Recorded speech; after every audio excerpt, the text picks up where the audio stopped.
Magnolia! Tawag ng isang binatilyo sa kanya. Bakit, baby? Bulong ni Magnolia at medyo kinilig. Nebe? Pero nakangiti lang si Alexander. Hindi narinig ang pagpapabebe niya. 13 taong gulang pa lang sila noon ni Alexander. Ang kanyang honey bunch, sugar o sugar plum kapag mabait at hindi nangaasar. Kapag ngumiti ito at biglang gumwapo sa paningin niya, nagiging sweetheart, may sweet, o minsan ay darling sa lihim na parte ng utak niya. Mongolia! Napapikit si Magnolia. Ayan na naman. Kahit sa panaginip niya, mali pa rin ang bigkas nito. Magnolia, sabi niya habang nakakunot ang noo. Magnolia, ulit ni Alexander. Lumiko si Alexander at tumingin sa kanya na parang siya pa ang may kasalanan. Sino ba kasing nagpauso ng Mongolia? Ang ganda ng pangalan niyang Magnolia. Yumuko si Alexander para pumulot ng panibagong bato. Gusto ko lang talaga kitang tinatawag na Mongolia kasi mahilig ka sa mango. Napangiti siya agad. Talaga? Naalala mo pa pala? Oo naman, kapag dinadalhan kita ng mangga, ang saya-saya mo palagi. Nilagay ni Magnolia ang tikwas ng buhok sa tenga. Kasi naman alam na alam mo talaga kapag Napatawa si Alexander. Hindi naman siya ganoon kapag kinikilig pero minsan sinasadya na lang talaga ni Magnolia. Ang sarap kasing pakinggan ng tawa ni Alexander. Palagi pa naman itong seryoso. Siya lang ang kayang magpatawa ng ganoon kay Alexander. Kaya pakiramdam niya sobrang special siya. Mawawala ng kulay ang mundo nito kapag nawala siya. Magnolia! Seryoso na ulit si Alexander. Tumingin si Alexander sa kanya pagkatapos ay ngumiti. Balang araw, pakakasalan kita. Napakurap si Magnolia. Ano yon? Pakakasalan kita. Masaya ako kapag kasama ka. Sobra mo akong napapatawa. Nakangiting sabi ng binatilyo. Namumula na si Magnolia. Kailan? Bukas ba agad? Tumawa ito. Bakit gusto mo na agad? Pero 13 pa lang tayo kapag bumalik ako. Napakunot ang noo ni Magnolia. Bumalik? Bakit? Saan ka pupunta? Babalik na ulit ng Maynila. Alam mo naman na palagi ako nandito kapag bakasyon. Pero baka sa susunod na bakasyon, wala na ako. Pupunta na kasi kami sa ibang bansa. Nalungkot agad si Magnolia. Hindi niya na makikita pa si Alexander. Wala na siyang aabangang kaibigan sa bakasyon. Pero sa isip niya, hindi niya lang ito basta kaibigan. Boyfriend niya si Alexander, kaya ayaw niyang mawalay dito. Yun pa ngang bumabalik ito sa Maynila at sa bakasyon lang itong uuwi, sobrang lungkot niya na. Paano pa kaya ang pupunta sa ibang bansa? Hindi na napigilan ni Magnolia ang mga luha. Hinawakan niya ito sa braso. Niyakap naman siya nito. Tumingin ulit si Alexander sa kanya. Maghintay ka sa akin. Kasi kapag bumalik ako, pakakasalan kita, Magnolia. Tahimik siyang tumitig dito. Nanlaki ang mga mata niya nang saglit na dumampi ang mga labi ni Alexander sa kanya. Natulala siya at hindi makagalaw. Yon ang kanyang first kiss. Kaso, biglang naglaho ang paligid. Ang puno ng mangga, ang batang Alexander. Parang may nagpatay ng ilaw sa buong mundo. At doon, biglang napamulat si Magnolia. Napanaginipan ko na naman ang alaalang yon. Etong si Alexander nahiya pa. Hindi pa lumaplap Para naman maganda-gandang memories ng first kiss ko. Nagising na si Magnolia Reyes sa ingay ng manok sa kapitbahay at sa mga mas malakas pang ingay ng mga taong kumakatok sa kanilang pintuan. Hindi yon ordinaryong katok, yung klase ng katok na parang sisirain ang pinto nila. Napabuntong hininga si Magnolia habang nakahiga pa rin sa kama nilang medyo lumulundo na sa gitna. Ayan na naman sila, bulong niya habang nakatingin sa kisame. Bakit bang mga naniningil parang may alarm clock sa katawan? Eksaktong 7:00 palagi. Mula sa labas, narinig niya ang boses ni Mang Lito, ang pinaka-persistent nilang creditor sa buong baryo. Aling Nena, alam kong gising na kayo. Huwag niyo na akong pagtaguan. Napapikit si Magnolia. Ayos, warm up pa lang yan. Mula sa kabilang sulok ng maliit nilang bahay, narinig niya ang nanay niyang pabulong na sumigaw. Magnolia, huwag kang gagalaw dyan. Kunwari, tulog tayong lahat. Napairap siya. Ma, hindi gumagana yan. Narinig na niya yung patugtog mo sa speaker. Alam niyang gising na tayo. Speaker ng kapitbahay yon. Mas lumakas ang katok. Aling Nena, kung hindi niyo ako pagbubuksan, ipapabarangay ko na kayo. Napaupo si Magnolia at nagunat ng mga braso. Suot niya ang lumang oversized na t-shirt na ginupit niya para maging one-shoulder top at isang maiksing shorts na ikinainis ng kalahati ng populasyon ng baryo. Para sa kanya, hindi naman siya malaswa. Sadyang maganda lang ang hubog ng kanyang katawan. At sa baryong yon, parang kasalanan ang magkaroon ng balakang. Lumapit siya sa bintana at sumilip. Nandoon si Mang Lito, hawak ang maliit na notebook kung saan nakasulat ang lahat ng utang. Parang yun na ang pinakaimportanteng libro sa buhay nito. Huminga ng malalim si Magnolia bago sumigaw. Mang Lito, good morning po! Napalingon ang lalaki. Gising ka na pala. Magnolia, nasa ng nanay mo? Tumingin siya sa likod nila kung saan literal na nagtatago ang nanay niya sa likod ng kortina. Lumabas po Pagising ko po wala na rito. Magnolia, sabihin mo sa kanya na bayaran na niya ang utang niya. Sumandal siya sa bintana at ngumiti ng pilit. Mang Lito, kung may pangbayad po kami, hindi na po kayo pupunta rito araw-araw. Sandaling natahimik ang lalaki. Kailan kayo magbabayad? Utang kayo ng utang. Mga wala naman pala kayong pambayad. Napangiwi na lang siya. Kapag nanalo po siguro ako sa loto. Tumataya ka ba? Tumawa si Magnolia. Pahinging pantaya. Napakamot sa ulo si Mang Lito. Parang sinusubukang alamin kung niloloko ba ito o hindi. Sa likod ni Magnolia, pabulong na nagsalita ang kanyang ina. Anak, sabihin mo bukas na lang siya bumalik. Napailing siya at bumulong din. Bakit? May ibabayad ka ba bukas? Hindi ba't wala naman? Ma, araw-araw na siyang bumabalik. Di saya makalawa.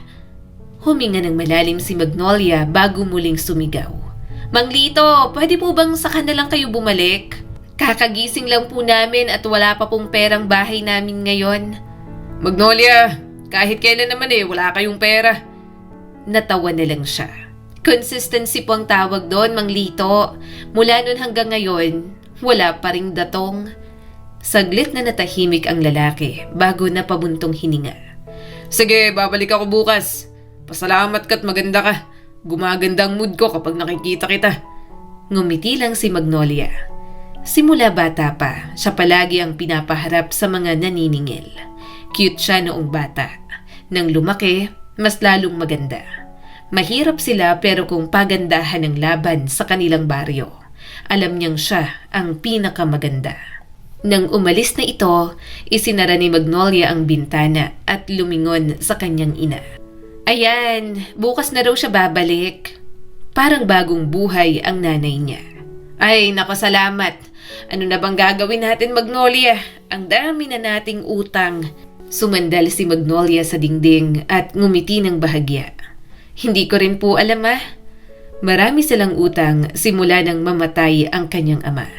Walang stable na trabaho ang nanay niya. 5 silang magkakapatid. Siya pa ang pinakamatanda. Gusto niyang mainis sa mga utang ng kanyang ina. Pero alam niya namang nilamon nila yon. Umuutang ito para maibigay ang kanilang pangangailangan. Hindi yon ang unang beses na nangyari yon. Sa totoo lang, parang routine na yon ng buhay nila.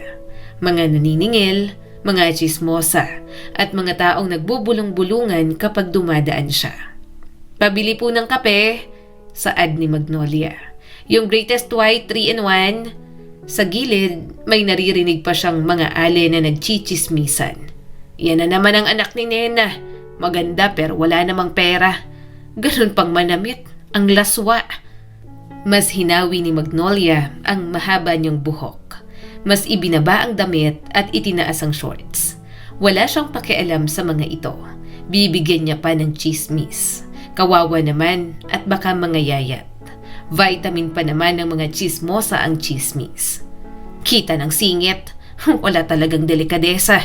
Saad pa ni Aling Marsing. Napairap si Magnolia. Isa pa, hindi naman para sa mga ito ang dahilan kung bakit siya ganoon manamit.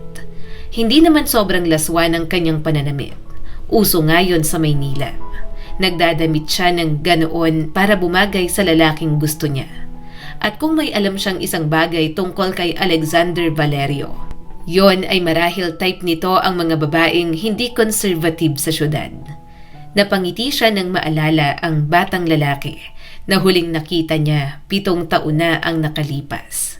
Si Alexander, ang batang lalaki na may pinakamalinaw na mata sa buong baryo. Ang batang lalaki na may pinakamalinis na sapatos. At ang batang lalaki na nagsabi ng pangakong dinala niya sa kanyang buhay. Napabalik si Magnolia sa kasalukuyan nang marinig ang boses ng kapitbahay nila. "Ay, Magnolia!" Napalingon siya kay Aling Cora, ang unofficial news reporter ng baryo. "Good morning po." Napatingin ang ginang sa suot niya. Yung tingin na parang may masasabi na naman. "Magnolia, hindi ka ba nilalamig dyan sa suot mo?" "Hindi po, mainit po ang panahon." "Maiksi masyado yan." Saad naman ito. Pero binigyan naman ni Magnolia ng malawak na ngiti. "Mas maiksi po ang pasensya ko kapag mainit." Napakurap si Aling Cora. "Bakit ba ganyan ka manamit?" Ngumiti si Magnolia. "Kasi po, uso sa Maynila." "Ay, nasa Maynila ka ba? Bakit mo ginagaya?" "Kasi may kilala po akong taga Maynila. Nakauwi na po sa Maynila." Napatingin siya sa malayo, sa direksyon ng malaking mansyon ng mga Valerio sa kabilang dulo ng baryo. "Sinong kilala mo ron?" Tanong pa ni Aling Cora. Ngumiti siya ng bahagya. "Yung future husband ko po." Napakurap si Aling Cora. "Aha?" Pero naglakad na si Magnolia papunta sa kalsada. Ayaw niya nang magbigay ng chismis. Baka ma-overdose ang mga chismosa sa vitamins ng mga ito. Hindi niya alam kung kailan babalik si Alexander. Hindi niya alam kung naaalala pa ba siya nito. Hindi niya alam kung seryoso ba talaga ang pangako nito noon. Hindi siya naghintay ng 7 taon para lang sumuko ngayon. At kung sakaling bumalik si Alexander Valerio, hinding-hindi siya papayag na mukhang kawawa ang babaeng pinangakuan nito. Huminto siya sa gitna ng daan nang may sumigaw mula sa likod niya. "Magnolia!" Napalingon siya at nakita si Benjo, isa sa mga lalaki sa baryo na matagal nang nanliligaw sa kanya. May dalang plastic bag ng pandesal. "Para sa'yo," sabi nito habang iniabot ang bag. Tiningnan niya yon. "Bakit?" "Wag na. Saka wag ka nang lumapit sa akin. Hindi nga sabi ako nagpapaligaw. Baka machismis pa ako may boyfriend na. Magalit pang mapapangasawa ko." Bakas ang inis sa mukha ni Benjo. "Sino? Si Alexander Valerio na naman. Alam mo, pantasya mo lang yan eh. Baka nga hindi ka na naaalala nun." Si Magnolia naman ang nainis. "Huwag mo ngang sabihin yan. Nakakairita ka ah. Makaalis na nga. Huwag mo akong lalapitan. Ang pangit mo. Ang sama pa ng ugali mo. Hindi ako magpapaligaw sa'yo kahit kailan." "Magnolia!" Maraming nanliligaw sa kanya. Sa ibang baryo man o sa baryo nila. Akala siguro ng mga ito ay malandi siyang madaling bumigay dahil sa kanyang pananamit. Alam naman niyang may mga lalaki na katulad ni Benjo na katawan lang ang habol sa kanya. Wala naman siyang interes. Mga wala namang pera. Mahirap na nga siya. Magdadagdag pa ba si Magnolia ng sakit sa ulo? Yung iba may pera pero hindi naman guwapo. Gusto niya ang katulad ni Alexander. Nakapackage na. Guwapo, mabango at mayaman. Para sa kanya, walang ibang nababagay sa kanya kundi si Alexander Valerio lamang. Kung may isang lugar sa baryo na walang naniningil ng utang, walang chismosa at walang pakialam kung bulgar ang suot niya, yon ay ang Talon. Nasa gitna yon ng gubat. medyo malayo sa baryo at kung hindi sanay maglakad sa maputik na daan, siguradong madudulas ng 3 beses bago makarating. Pero para kay Magnolia at sa barkada niya, para na yung pangalawang bahay. At ngayon nga, nakaupo si Magnolia sa malaking bato sa gilid ng talon habang pinipiga ang mahaba niyang buhok. Ang suot niya ay isang simpleng puting t-shirt na nabasa na at dumikit sa katawan niya at isang maiksing shorts na halos ikamatay ng mga tsismosa sa baryo kung makikita ng mga ito. Sa tubig, parang mga batang nagwawala sina Liza, Jenny at Marites habang nagsisigawan at nagtutulakan. "Magnolia, halika na dito!" sigaw ni Jenny habang nagtatalsikan ng tubig. "Sandali lang!" sagot niya. "Pinipiga ko pang buhok ko." Sumigaw si Marites mula sa gitna ng talon. "Arte mo, para namang may shampoo commercial." Napairap si Magnolia. "Hindi ko kasalanan kung magandang buhok ko." Tumawa si Liza habang lumalangoy papalapit sa kanya. "Hay nako Magnolia, hindi buhok mang problema dito, yung utak mo." Napakunot ang noo niya. "Bakit na naman? Ano namang ginagawa ng utak ko sa inyo?" Umakyat si Liza sa bato at umupo sa tabi niya. Pagkatapos ay tinitigan siya ng matagal. "Magnolia, seryoso nga. Bakit ka umaasa pa kay Alexander?" "Bakit naman hindi?" sagot niya habang nagtatali ng buhok. "Magnolia, 7 taon na oh. Wala naman kayong communication." "Liza, 13 kami noon. Wala pa akong cellphone." Katwiran niya naman dito. Napatingin si Magnolia sa tubig. Natahimik siya sandali. Pero hindi naman siya nagsinungaling. Hindi naman niya sinabi kung kailan siya babalik. Basta ang mahalaga sa akin, nag-iwan siya ng pangako sa akin. Saka first love at first boyfriend ko siya, no? Napabuntong hininga ang kaibigan niya. "Magnolia, ang tigas ng ulo mo. Puppy love lang naman yon. Umaasa ka pa rin. Ilang taon ka na? 20 ka na. Hindi ko alam kung matalino ka o baliw." Dinaan niya na lang yon sa tawa. "Liza, mahirap hindi maging baliw sa ganun kagwapong lalaki. Sinubukan ko siyang i-stalk sa social media. Kaso hindi siya pala post. Saka wala akong nababalita ang girlfriend niya. Hanggang wala, aasa pa rin ako. Feel ko nga, nabubulok na ako sa message request niya. Hindi yata nag-check ng messages. Hindi niya tuloy alam na may magandang nagpadala ng mensahe sa kanya." Sumigaw si Marites mula sa tubig. "Anong pinag-uusapan niyo dyan?" Sumagot si Liza ng malakas. "Yung imaginary boyfriend ni Magnolia." "Huy!"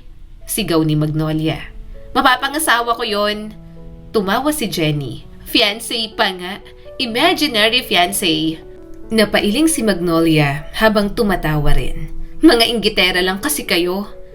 Iniisip ng lahat na joke lang niya yon, kaya tinatawanan niya na lang din.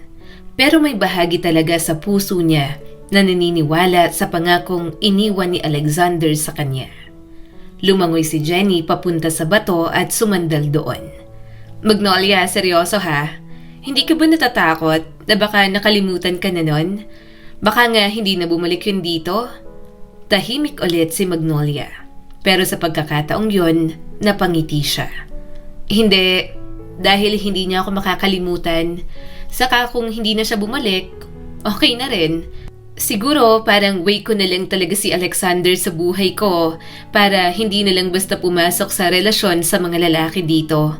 Siyang standard ng ideal man ko, kaya hindi ako bumibigay sa mga pambobola ng mga mukhang ipis kong mga manliligaw." Napangiti siya noong maalala kung paano sila naglalaro noon ng bahay-bahayan ni Alexander. Siya ang favorite nitong kalaro. Talagang pinapapasok siya sa hardin ng mga Valerio para lang makapaglaro sila. Napabalik si Magnolia sa kasalukuyan nang marinig ang malakas na sigaw ni Marites. "Magnolia, ba't ka nakangiti mag-isa dyan?" Napailing na lang siya. "Naalala ko lang yung garden ng mga Valerio. Hindi na kasi ako nakapasok doon simula nung hindi na bumalik si Alexander. Iniisip ko kung ganun pa rin ba kaganda." Lumapit si Liza. "Sa malaking mansyon, pinapapasok ka talaga doon dati?" "Oo naman, sa kwarto pa nga ni Alexander. Ang ganda ng bahay nila, may 15 na kwarto." Grabe ka? Sabi ni Jenny. Kami nga hindi pa nakakalapit sa gate nun. Ngumiti si Magnolia. Kasi favorite niya ako. Kasi kahit may ibang bata sa mansyon, ako lagi ang pinipili niyang kalaro. Talaga? Bakit? Napangiwi siya. Hindi ko rin alam. Siguro nagagandahan sa akin. Mabait kasi ako. Crush niya ako. Inamin niya sa akin dati. Kung ano-ano ang mga ginagawa namin sa mansyon. Nilalaro namin si Snowball na favorite stuffed toy niya. Naglalakad kami sa garden. Tapos nagpe-pretend kaming mag-asawa. Bata pa kami noon, siyang may idea. Gustong-gusto niya nga na tinatawag akong Mrs. eh. Mahina siyang tumawa habang naaalala ang mga alaalang yon. Sobrang sarap sa pakiramdam niya kapag binabalikan. Talagang naging malaking parte ng kabataan niya si Alexander. Sobrang hirap tuloy makalimutan. Napakamot siya sa ulo. Ang weird nga eh, pero masaya. Napatingin sa kanya si Liza. Hanggang kailan yon? Hanggang 13 kami. Naningkit ang mga mata ni Magnolia. Nung bata pa kami, laro-laro lang. Nung medyo nagiging teenager na, puro quality time at usap-usap lang. Sabi ko nga sa inyo, naging mag-on kami. Boyfriend ko siya at girlfriend niya ako. Binibigyan niya pa nga ako palagi ng chocolates at love letters. Masaya siyang maging boyfriend. Sayang lang, naregla na kasi ako nun. Ano namang kinalaman ng regla mo? Tanong naman ni Jenny. Umawang ang bibig ni Magnolia. Wala lang. Naisip ko lang na nareregla na pala ako nung 11 years old. Sana pala, nagpabuntis na ako agad. Sana nagpabuntis na lang ako nun. Laglag ang panga ng mga kaibigan niya. Bigla na lang siyang binatukan ni Liza. Loka-loka ka ba? Ano? Goal mo maging batang ina? Napahawak si Magnolia sa ulo niya. Aray ha? Ano naman? Kung si Alexander ang bubuntis, bakit aayaw pa ako? Magnolia! Sigaw ni Liza. 13 ka lang noon, pati ang Alexander mo. Baliw ka talaga? Napabuntong hininga si Magnolia. Siyang first kiss ko, akala ko kapag nag-kiss na mabubuntis agad. Seryoso, naghintay pa ako niya na lumaki yung tiyan ko. Wala palang baby. Malay ko bang bubuka ka pala para mabuntis? Sana pala, bumuka ka na ako nun bago siya umalis. Eh di sana, kasal na kami ngayon. Napahawak sa tiyan ang mga kaibigan niya sa kakatawa. Napangisi siya at biglang bumukaka sa harap ng mga ito. Madali lang sa kanya yon dahil dancer siya noong high school. Napahiyaw ang mga kaibigan niya at mas lalong naging utas ang pagtawa. Kaya ka nachichismis na malandi eh, tawang-tawang sabi ni Marites. Sus, inggit lang sila kasi makinis ako at maganda. Wala akong pakialam sa kanila. Tumawa si Magnolia ng malakas habang tumatalon mula sa bato papunta sa tubig. Lumangoy siya palayo habang sumisigaw ang barkada niya. Magnolia Reyes! Sigaw ni Liza. Ikaw ang pinakabaliw sa barkada natin. Sumigaw siya pabalik habang tumatawa. Pero ako lang ang may fiancé na gwapo. Habang nasa ilalim ng tubig, naisip niya ang mukha ni Alexander. Hindi niya alam kung bakit, pero sigurado siyang babalik si Alexander. At kapag bumalik ito, sana lang hindi ito mabigla kung gaano kaingay ang babaeng pinangakuan nito noon. Kung may isang bagay na natutunan si Magnolia Reyes sa kanyang buhay, yon ay ang katotohanang hindi tumitigil ang mga utang kahit pagod na siya. Parang lamok, kapag may isa siyang napatay, may 5 pang darating.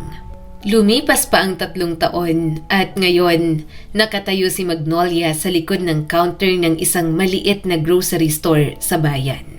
Suot niya ang pulang polo ng store, nakapusod ang buhok at may name tag na medyo kupas na. Aircon ang lugar, malamig, komportable. Pero hindi ibig sabihin noon ay madali lang ang buhay. Sa harap niya ay nakapila ang mga customer na parang walang katapusan. At karamihan sa mga ito, kilala siya. Magnolia! Napalingon siya kay Aling Cora. Ngumiti siya ng pilit. Good afternoon po, Aling Cora. Lumapit ito sa counter habang bitbit ang 2 sardinas, isang toyo at isang shampoo sachet. Dito ka na pala nagtatrabaho. Opo, hindi ka na nag-aaral. Tanong pa nito na para bang bibigyan siya ng tuition fee kapag sinabi niyang hindi. Tinapik ni Magnolia ang scanner sa harap niya habang kinukuha ang sardinas. Nag-aaral pa rin po. Talaga? Opo, pahintu-hintu lang. Sagot niya naman narito. Ah, ganun ba? Sabi ni Aling Cora habang nakatingin sa kanya mula ulo hanggang paa. Sayang naman. Maganda ka pa naman. Kung nag-asawa ka na lang sana sa nanliligaw sa'yo na medyo may kaya, hindi ka na magtatrabaho dito. Baka maahon pa kayo sa mga utang. Natahimik siya. Iniisip niya kung para saan ang pangingialam nito. Mabuti sana kung walang dagdagang chismis nito. Kaso, alam niyang meron. Ngumiti na lang si Magnolia. Hindi po ako nag-aalala. May fiancé na po ako. Napakunot ang noo ng babae. Ano? Tinapik ni Magnolia ang calculator. Si Alexander Valerio. Nagulat ito sa sinabi niya. Pagkatapos ay bigla itong natawa. Tumawa si Aling Cora ng malakas. Magnolia naman. Kala ko totoo. Totoo naman. Hoy, Magnolia! Sabi ng ginang habang pinupunasan ang luha sa kakatawa. 10 taon nang wala ang mga Valerio dyan. Saka, imposibleng papatulan ka nun. Napailing si Aling Cora habang kinukuha ang sukli. Ay, naku Magnolia, ang ganda mo sana. Kaso ang imagination mo parang teleserye. Anong tingin mo? Magkakagusto ang isang mayaman sa mahirap. Hindi nagkakatotoo yon. Lalo na sa'yo, sobrang dami ng utang ng nanay mo. Hindi na nakapagsalita si Magnolia. Baka makalimutan niya pang matanda ito at mapatulan niya. Kaya ginawa niya ang lahat para magtimpi. Umalis si Aling Cora habang napapailing. Pagkaalis nito ay biglang sumandal si Magnolia sa counter. Next! Lumapit ang kasunod na customer. Isang lalaki na mukhang bagong gupit ang buhok at mukhang mabango. Tinitigan siya nito ng matagal. Magnolia? Napakunot ang noo niya. Kilala kita? Ako si Carlo, yung nanliligaw sa'yo nung high school. Napabuntong hininga siya. Okay. Ikaw yung may motor na maingay? Tumawa ang binata. Sport bike yun. Tunog tricycle, sambit niya rito. Napatawa si Carlo. Grabe ka naman. Kinuha ni Magnolia ang mga items nito na soft drinks at noodles. Medyo bad mood pa siya dahil kay Aling Cora. Ang pinakaayaw niya sa lahat, sinisira ang kanyang pag-asa kay Alexander. So, kumusta ka na? Tanong ng lalaki. Alive pa naman, tumango ito. Hindi ka na nag-college? On break, financial break. Wala siyang pera. Wala silang pera. Siya na lang ang nagpapaaral sa sarili. Pahinto-hinto nga lang. Magtatrabaho, mag-aaral. Magtatrabaho, mag-aaral. Yon ang routine ni Magnolia. Mag-iipon muna, saka papasok. Matatagalan siya pero pinagtsatsagaan na lamang niya. Mas maiging makapagtapos para may mapala naman sa buhay. Kung sakaling hindi niya makatuluyan si Alexander, at least may backup siya. Pipilitin niyang maging edukadong babae. 23 na siya at gusto niya namang may marating sa buhay.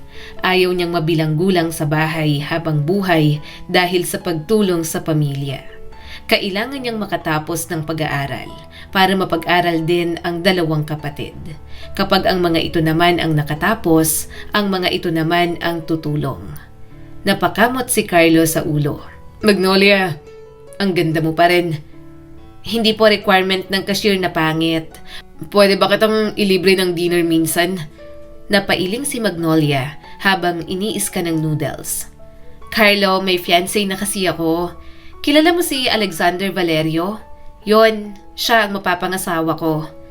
Katulad ni Aling Cora, natawa rin si Carlo.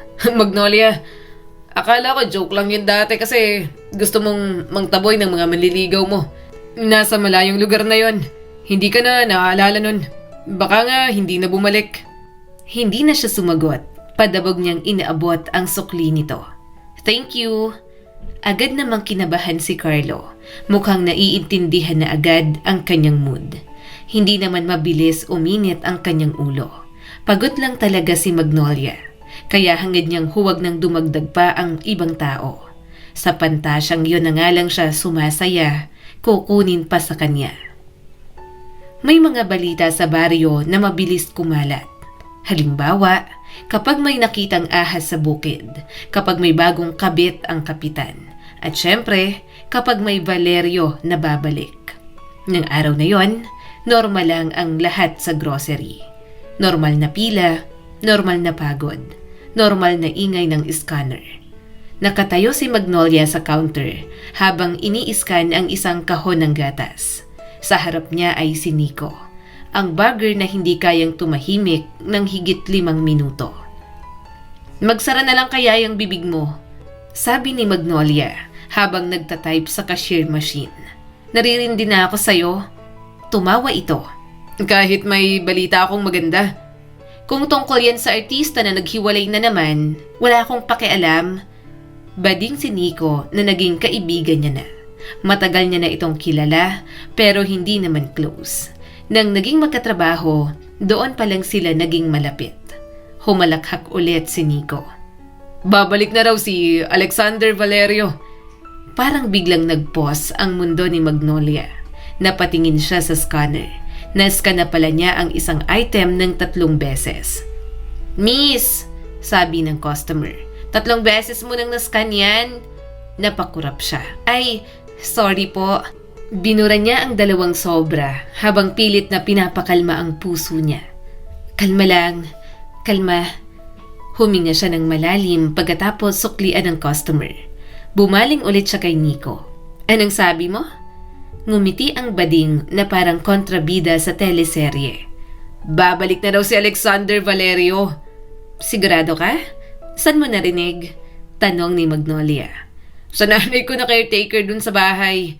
Darating daw ang mga Valerio bukas. Baka magtagal." Napahawak siya sa counter. "Bukas?" Napatingin si Magnolia sa kisame. "Okay, babalik na si Alexander." Parang tatalon ang kanyang puso sa saya. Lumapit ang isa pang customer. Pero habang iniiskan niya ang mga items, sobrang lutang ang pakiramdam niya. Kinagabihan, inilabas niya ang ipon sa lata. Random na ipon niya lang yon. Pero ngayon, may paggagamitan na siya. Bibili siya ng mga lotion, pabango, mga bagong damit. Para naman kapag nagkita sila ulit ni Alexander, hindi ito mata-turn off sa kanya. "Paghahandaan ko ang pagkikita natin. Sana naaalala mo pa ako." Sa isang kahon, napangiti siya nang makita ang mga bigay sa kanya ni Alexander. Isang dal, maliit na plushie, tuyot na bulaklak na pinalaminate niya. Balat ng chocolates na sobrang tuwid at kupas na sa tagal ng panahon. At nandun din ang love letter nito. "Dear Magnolia, Hi, sana ikaw ang makabasa nito at wag ang nanay mo o ang mga kapatid mo dahil nakakahiya talaga. Gusto ko lang sabihin sa'yo ang isang sekreto. Huwag kang tatawa, crush kita. Alam ko na tuwing bakasyon lang tayo nagkikita dito. Pero yun nga ang dahilan kung bakit lagi kitang inaabangan. Kapag malapit ng bakasyon, iniisip ko kung darating ka ulit at makikita kita sa mansyon. Minsan inaasar kita o kinukulit kita. Pero hindi yun dahil gusto kitang inisin. Hindi ko lang talaga alam kung paano ko sasabihin na gusto kitang kausapin palagi. Basta gusto kita, Magnolia. At kapag lumaki na tayo, gusto kitang ligawan. Tapos kapag mas matanda na tayo, baka kasalan kita. Pero huwag mo munang sabihin kahit kanino, okay? Lalo na sa mga pinsan ko. From Alexander." Paglabas niya sa sala, nakita niya agad ang kanyang ina na si Aling Nena. Nakaupo ito sa harap ng mesa. Napapalibutan ito ng mga papel, notebook at bayarin na parang permanenteng residente na sa bahay nila.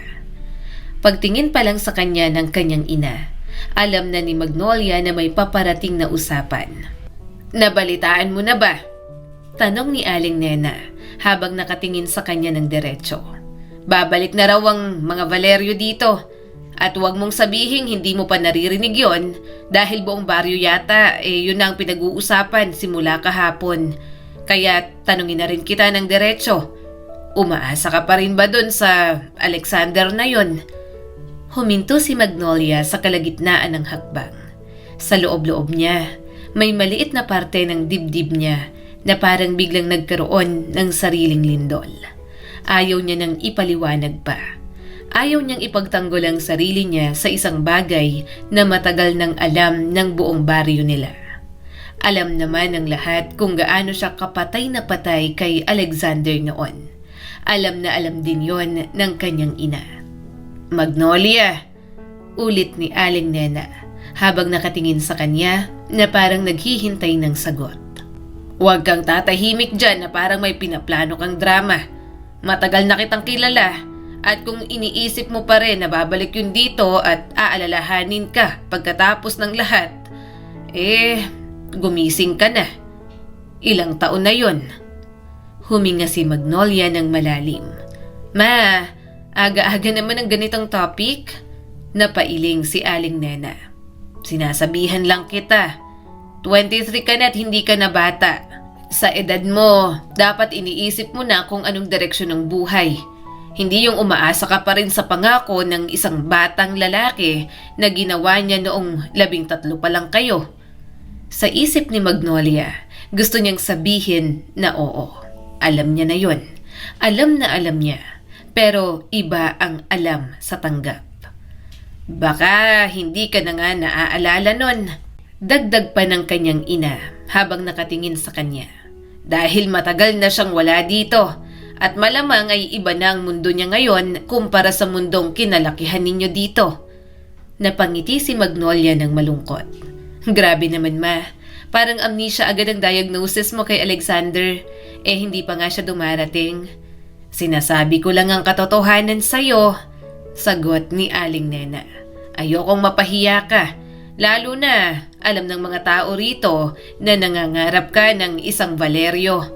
Baliw na nga siguro talaga siya. Umaasa siya sa pangako ng isang lalaking 13 anyos lang noon.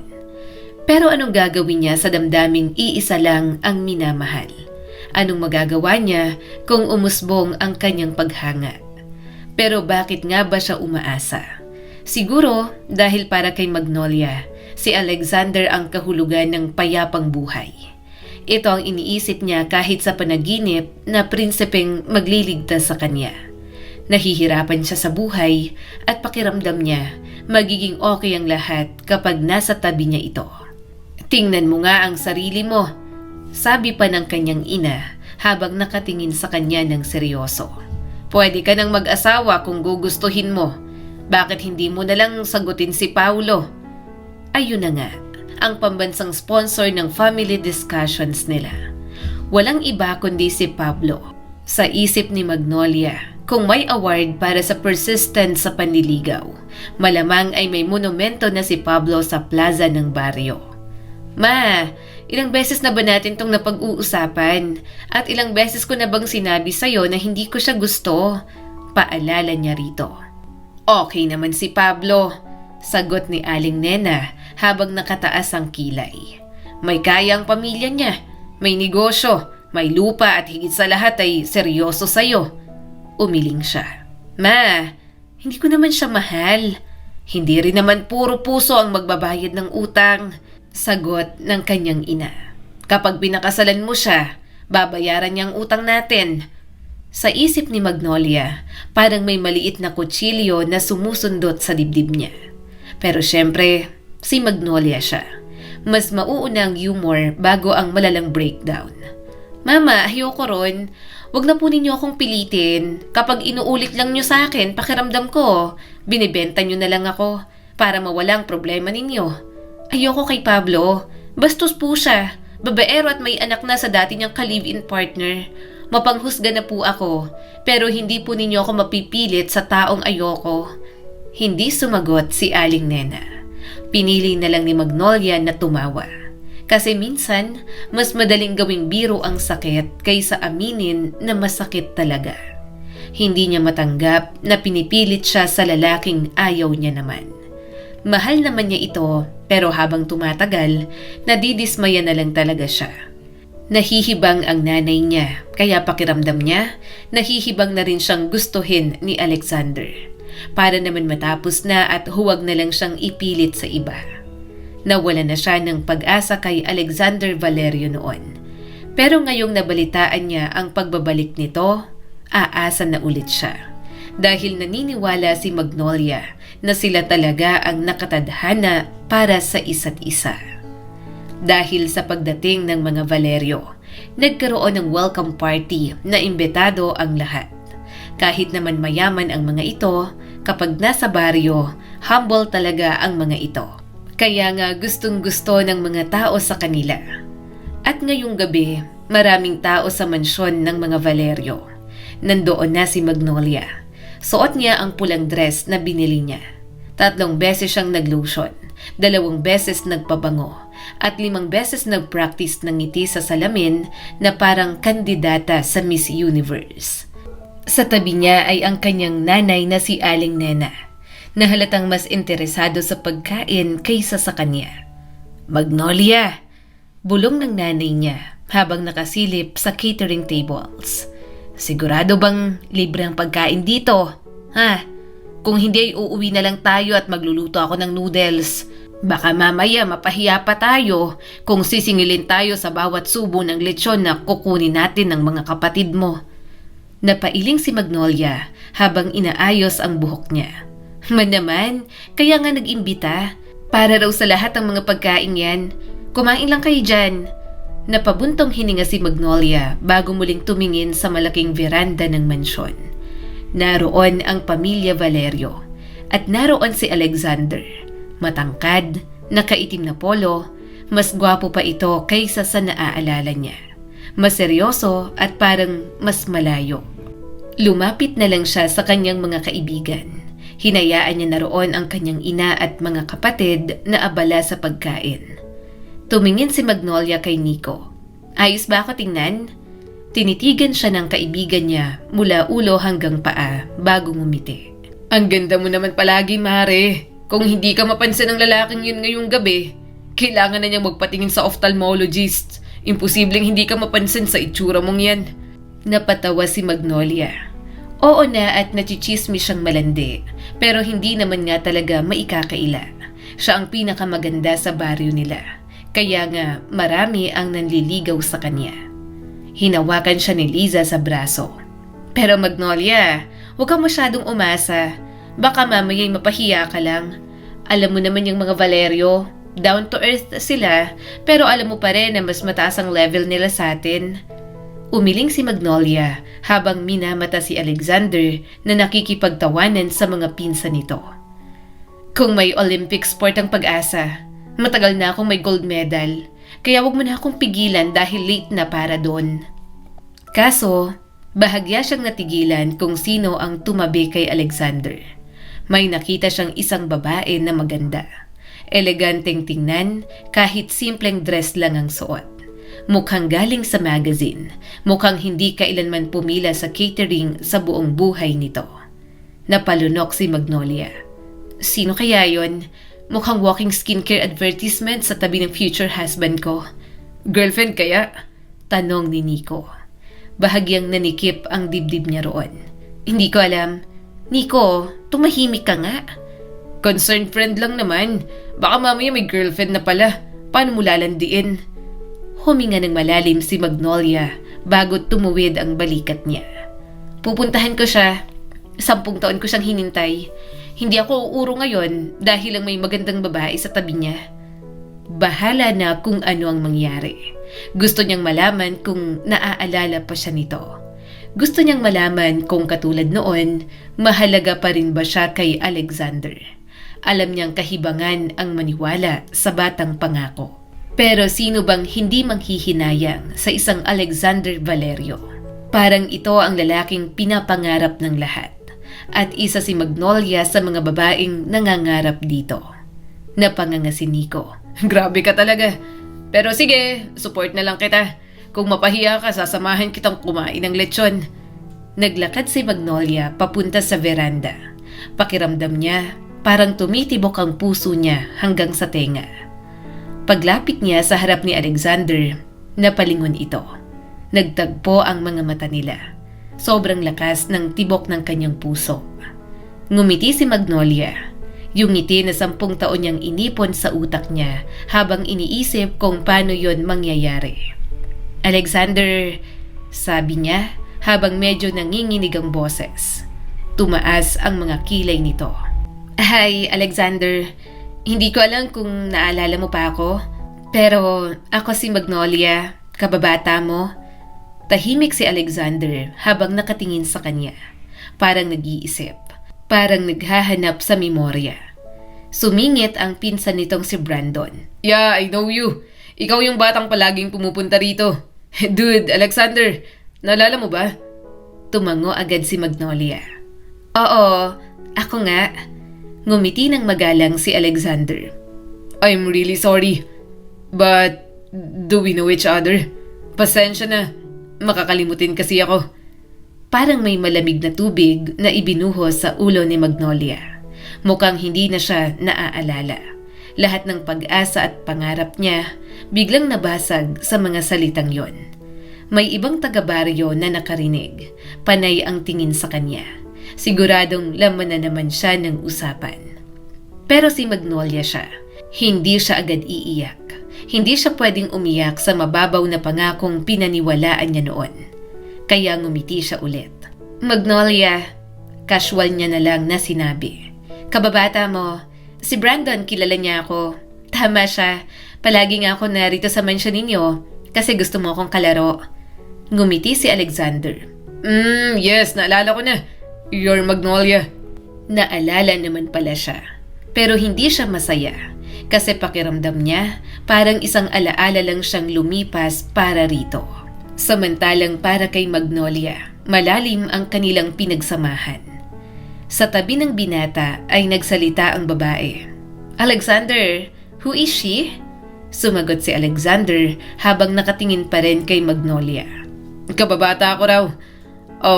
Someone in the past. Medyo naalala ko naman pero matagal na rin kasi kaya hindi na. Medyo someone from the past. Yun lang. Nakaraan na siya. Parang may maliit na parte ng dibdib ni Magnolia na gusto nang sumigaw. Pero ngumiti pa rin siya. Okay lang yon. Maraming taon na rin naman ang lumipas. At baka nga masyado lang akong sentimental sa mga bagay na nangyari nung mga bata pa tayo. Sorry about that. Sagot ni Alexander. No problem. Sabi ni Magnolia habang pilit na ginawang masaya ang tono. Nakakatawa lang ang mga alaala na ganon. Tumango si Alexander ng magalang. Bumaling na sa iba ang binata dahil may ibang kumausap dito. Sa pagkakataong yon, naglakad na palayo si Magnolia. Pakiramdam niya, parang may nakatingin sa kanya. May mga nagbubulungan. Pero tinaas ni Magnolia ang ulo. Diretso siyang pumunta sa catering table.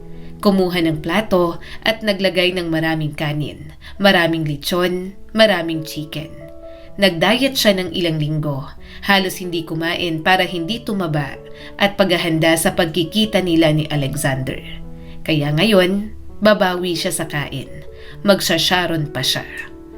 Umupo siya sa lamesa at kumain. Lumapit ang mga kaibigan niya na may dala ring pagkain. Magnolia, okay ka lang ba? Gusto mo bang umuwi na? Shot puno? Tanong ni Marites sa kanya. Sumubo si Magnolia ng kanin at lechon bago sumagot. Kakain pa ako. Hindi pwedeng heartbroken na nga ako. Hindi pa ako kakain. Wala ngang pagkain sa bahay dahil umasag nanay ko sa handaan na to. Agad siyang tinakpan ng mga kaibigan niya nang maluha siya habang patuloy sa pagnguya. Pinunasan agad ng mga ito ang mga luha niya. Baka kapag nakita siyang umiiyak doon, lumala na naman ang usap-usapan tungkol sa kanya. Napatawa si Nico kahit medyo naawa. Girl, ikaw ang kilala kong babae na kayang kumain ng lechon habang nadudurog ang puso. Kakaibang babae kasi ako at kawalan ng lintek na Alexander na yon. Sana hindi na lang siya nangako. Nakakainis. Siya pa man din ang first kiss ko. Sagot ni Magnolia habang ngumunguya ng chicken. May plastic ba kayo dyan? Tanong niya pa. Magsasharon ako. Halos hindi ako kumain bilang paghahanda sa pagkikita namin. Tapos, hindi niya ako maaalala. Gunggong siya. Tumawa ang kanyang mga kaibigan. Gayunpaman, humana pa rin ang plastic at tinulungan siya sa patagong pagbabalot ng pagkain. Dinamihan niya ang lechon. 3 araw niya rin yung iuulam. At kahit medyo mabigat ang dibdib niya, kumain pa rin siya. Dahil kahit hindi siya maalala ni Alexander Valerio, hindi ibig sabihin na magugutom siya ngayong gabi. Lalamon siya. Mas okay nang magkaproblema sa puso dahil sa lechon kaysa sa lalaking hindi naman siya maalala.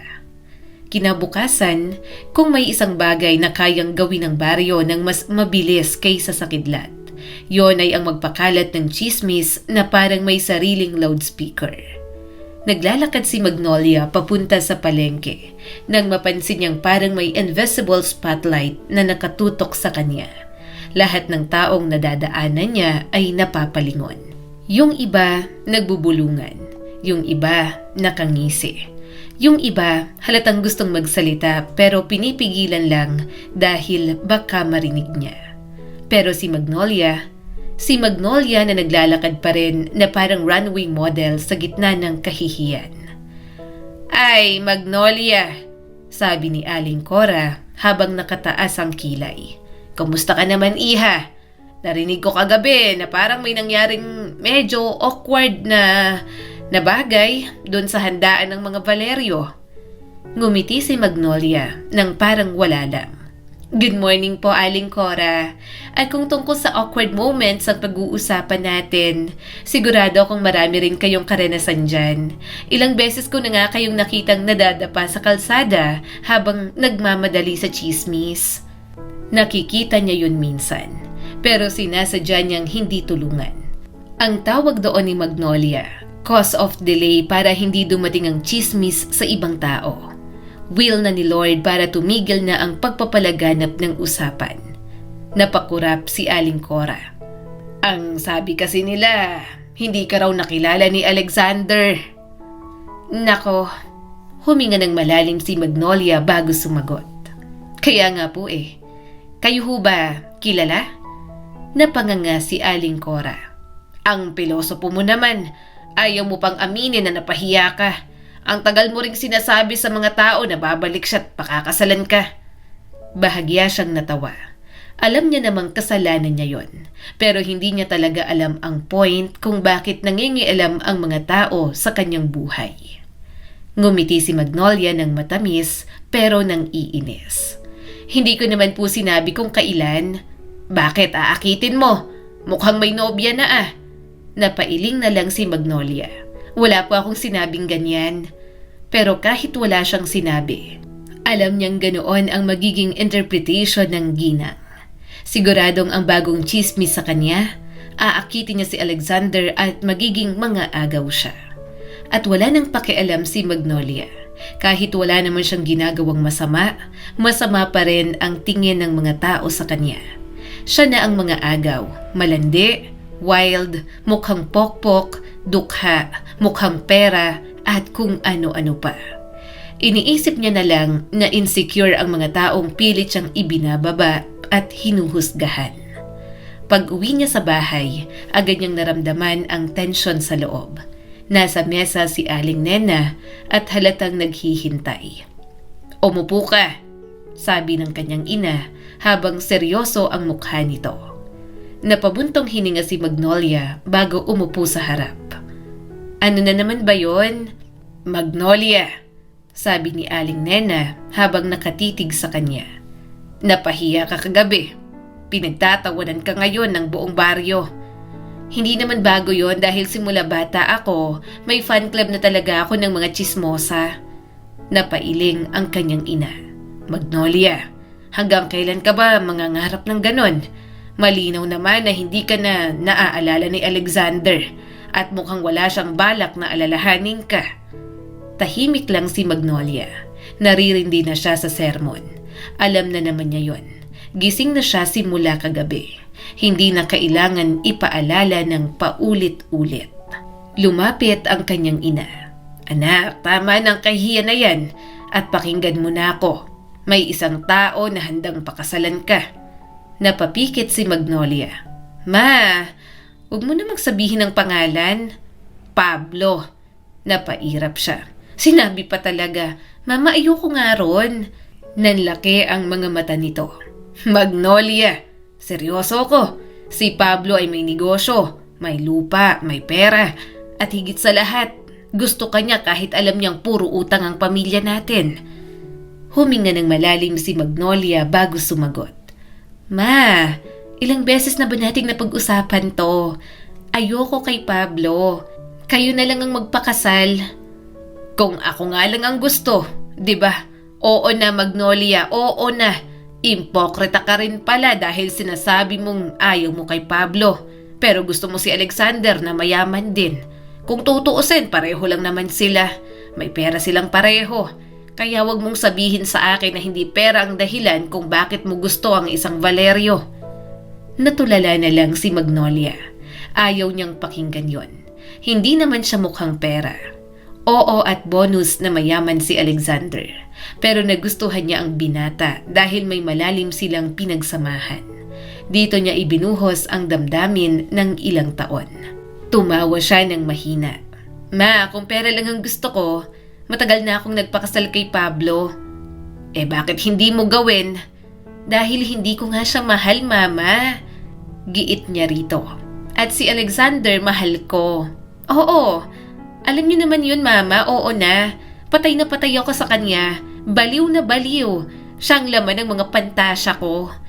Nawindang ang kanyang mama. Tingnan mo nga. Hindi ka na halos maalala. Napabuntong hininga si Magnolia. Nasasaktan pa rin siya kapag naaalala yon. Pero kaya niya namang tanggapin. Tatanggapin niya na hindi sila magkakatuluyan ni Alexander.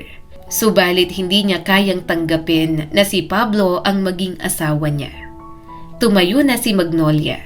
Ma, hindi ko kayang pakasalan ng taong hindi ko naman mahal. Kahit sabihin niyo na babayaran niyang lahat ng utang natin, ayoko pa rin. Hindi ako product sa palengke na pwedeng ipalit sa pera. Halatang problemado si Aling Nena. Dinadala ka lang sa kahihiyan ng pagkagusto mo dyan sa isang Valerio.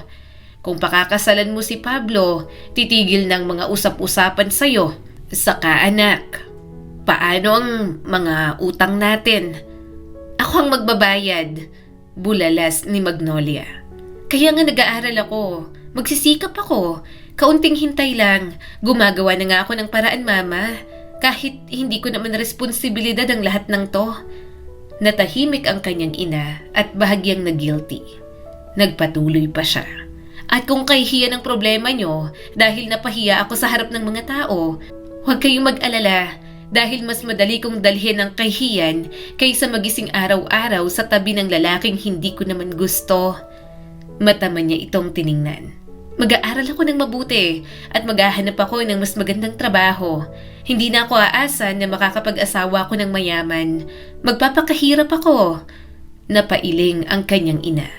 Nandiyan na nga si Pablo. Nag-aalok na ng tulong at magandang buhay sa'yo. Ay, baliw ka na talaga.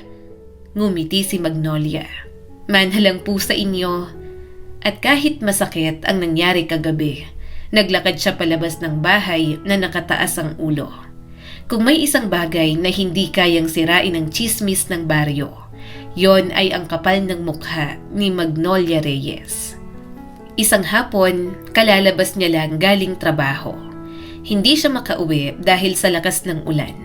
Nakatayo si Magnolia sa gilid ng kalsada. Basang-basa na ang buhok niya. May hawak siyang bag na pinipilit niyang gawing panangga sa ulan kahit mukhang mas nababasa pa yon kaysa sa kanya. Wala na kasi siyang masakyang tricycle. At ang pinakamalungkot sa lahat, napigtas ang swelas ng sapatos niya. Napabuntong hininga si Magnolia habang nakatingin sa kanyang sapatos. Grabe naman.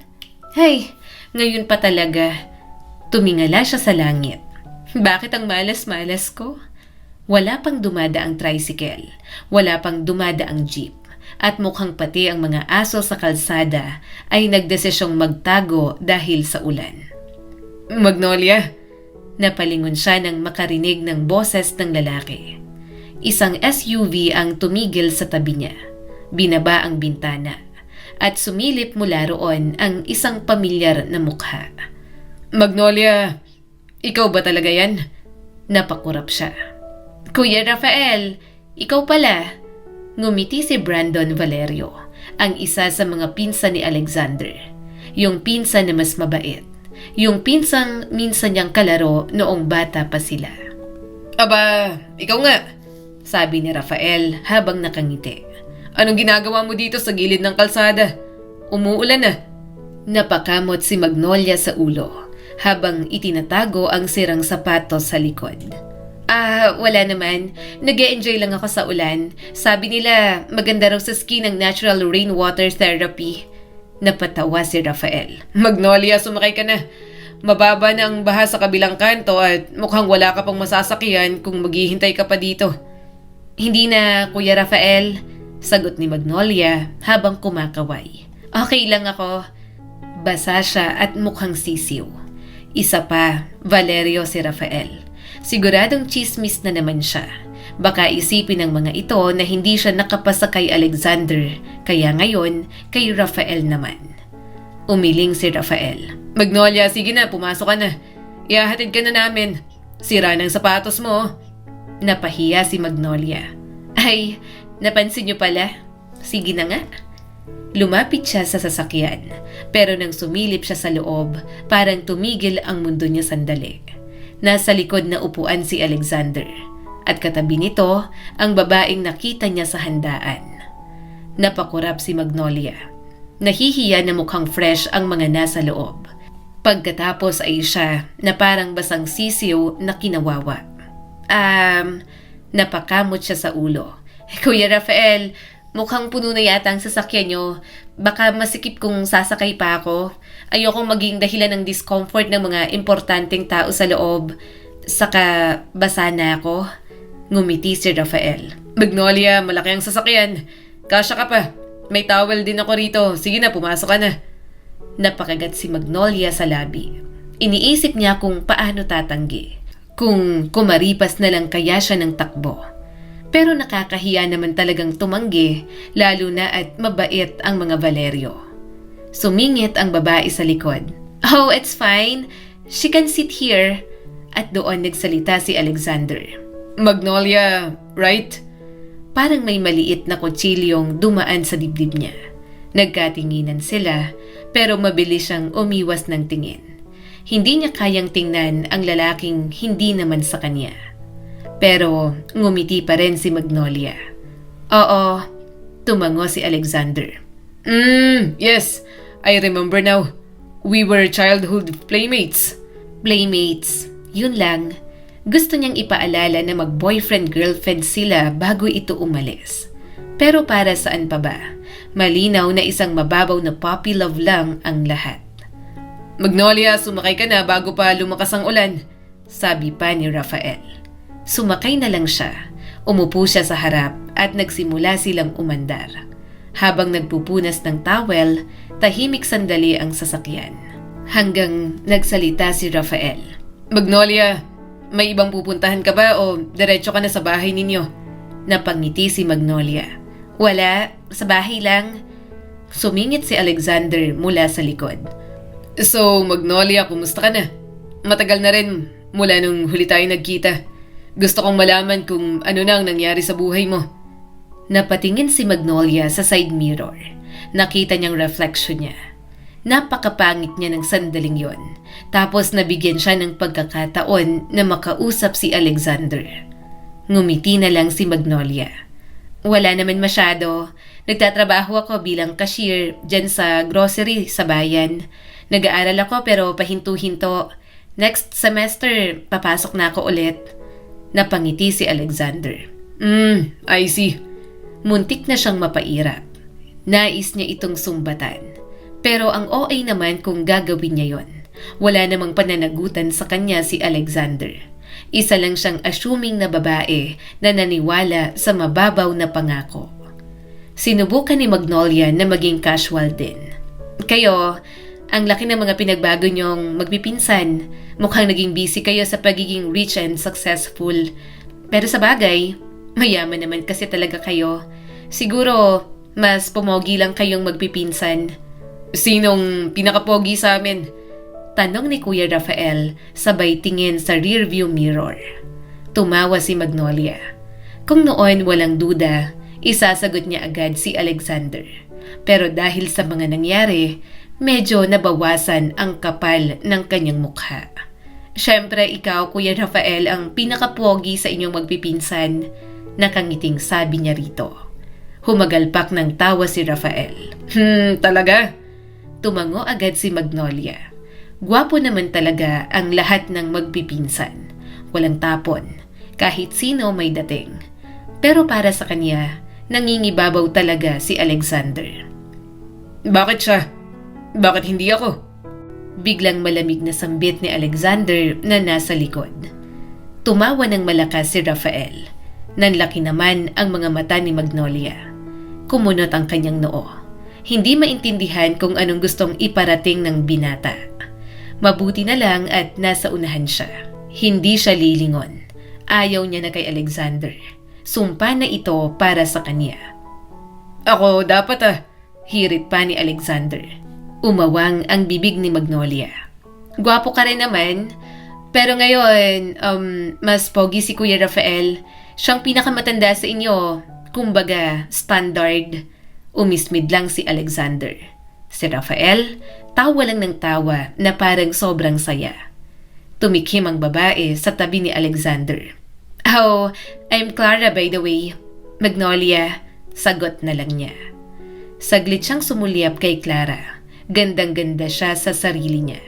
Pero simula nang makita niya si Clara, nabuhay ang lahat ng kanyang insecurities. Tahimik lang si Alexander. At habang tumatakbo ang sasakyan sa gitna ng ulan, nakangiti pa rin si Magnolia. Nagbibiro pa rin, sumasagot pa rin, pero sa loob niya, parang may maliit na bahagi ng puso niya na unti-unting nababasag. 3 linggo matapos ang gabing yon, muling nag-enroll si Magnolia sa kolehiyo. BSHM ang kurso niya at 3rd year na. Hindi pa rin tapos ang kurso niya dahil pa-stop-stop sa pag-aaral habang nagtatrabaho. Pero determinado talaga si Magnolia. Kung hindi siya magiging mayaman sa pag-aasawa, baka pwede sa pagluluto ng spaghetti sa hotel. Magnolia, sabi ng kaibigan niyang si Jenny habang naglalakad sila papasok sa campus. Sigurado ka bang kaya mong pagsabayin ulit ang trabaho at pag-aaral? Nung huli, halos himatayin ka sa duty mo sa grocery habang nagme-memorize ka. Napakamot si Magnolia sa ulo habang hawak ang mga libro. Jenny, kung may talent man ako sa buhay, yun ay ang kakayahang mabuhay kahit kulang sa tulog, kulang sa pera, at kulang sa emotional stability. Parang package deal na yun sa buhay ko. Sakate katulad mo, gusto ko na rin matapos sa college. Nabubulok na ako rito. 23 years old na ako. Natawa na lang din si Jenny. Katulad niya, hirap din itong paaralin ang sarili. Kaya yon at pareho silang nahuli. Sina Marites at Liza, mga nakagraduate na at may mga trabaho na. Sila na lang talaga ang naiiwan. Naglalakad sila sa gilid ng campus nang biglang may dumaan na sasakyan. Itim, malinis. Mukhang mas mahal pa kaysa sa tuition ng buong department nila. Huminto yun sa harap ng bagong building na ginagawa malapit sa school. Napatingin si Jenny. Wow! Ang sosyal naman ng sasakyan na yon. Mukhang hindi bagay sa lugar na may kantin na nagbebenta ng fishball na parang rubber. Tawang-tawa si Magnolia sa sinabi ng kaibigan niya. Luma na nga kasi ang nabibili nilang fishball doon. Nasamid lang siya sa laway nang biglang bumaba si Alexander sa sasakyan. Sumalubong agad dito ang isang engineer. Te! Tawag sa kanya ni Jenny at agad na itinaas ang kanyang baba. Ang bibig mo nakanganga. Akala ko ayaw mo na dyan. Bakit laway na laway ka na naman? Sinipsip niyang laway na muntik ng tumulo. Ang gwapo eh. Hindi matanggal ang tingin ni Magnolia. Mukhang abala si Alexander. Mukhang importante ang ginagawa nito. At talagang napakalayo sa mundong ginagalawan niya. Napapuntong hininga si Magnolia. Universe, akala ko ba tapos ng chapter na to sa buhay ko? Alam na alam ang kahinaan ko talaga. Napatingin si Jenny sa kanya. Pigilan mo te, huwag kang bibigay, huwag kang bubukaka. Alalahanin mo, wala ka lang sa kanya. Siya ang ex-fiancé mo na hindi alam na fiancé mo siya. Ay nako, tumango si Magnolia. Kailangan niyang i-motivate ang kanyang sarili. Kailangan niyang malagpasan ang pagsubok na yon. Makaka-move on din siya sa nag-iisang Alexander Valerio. Mga miss, tabi! Saad ng isang lalaki na may dalang maraming gamit. Agad naman silang umusod. Kaso, sobrang sikip ng space. Tumawid ng kaunti si Magnolia sa railings para lang magkasya. Kaso, natamaan siya ng dala ng lalaki. Napatumbling siya ng wala sa oras, papunta sa mga upuan sa ibaba. Magnolia! Bulalas nito. Sobrang mali ng bagsak niya. Pabukaka siyang dumausdo sa madulas na upuan. Nakapalda at heels pa naman si Magnolia. Kuya naman! Bulalas niya at tumayo. Ang sakit ng balakang ko sa kabato ko. Aray ko, mabuti na lang mababa. Pasalamat ko at flexible ako dahil sa pagiging dancer nung high school. Sorry miss. Tinulungan agad siya ni Jenny. Ang pangit ng hulog mo te. Mabuti na lang nakacycling ka na pink. Alam niya yon. Pakiramdam niya para siyang palakang nakabukaka na dumausdo sa madulas na upuan. Slow motion pa hanggang sa mapunta siya sa lupa. Are you okay? Tanong ni Alexander. Para siyang nilagyan ng piso sa puwet nang marinig ang boses na yon. Parehong nanlaki ang mga mata nila ni Jenny. Kahit hindi na sila mag-usap, alam nila pareho na nakita ni Alexander ang nakakahiyang nangyari. Peki siyang ngumiti bago humarap dito.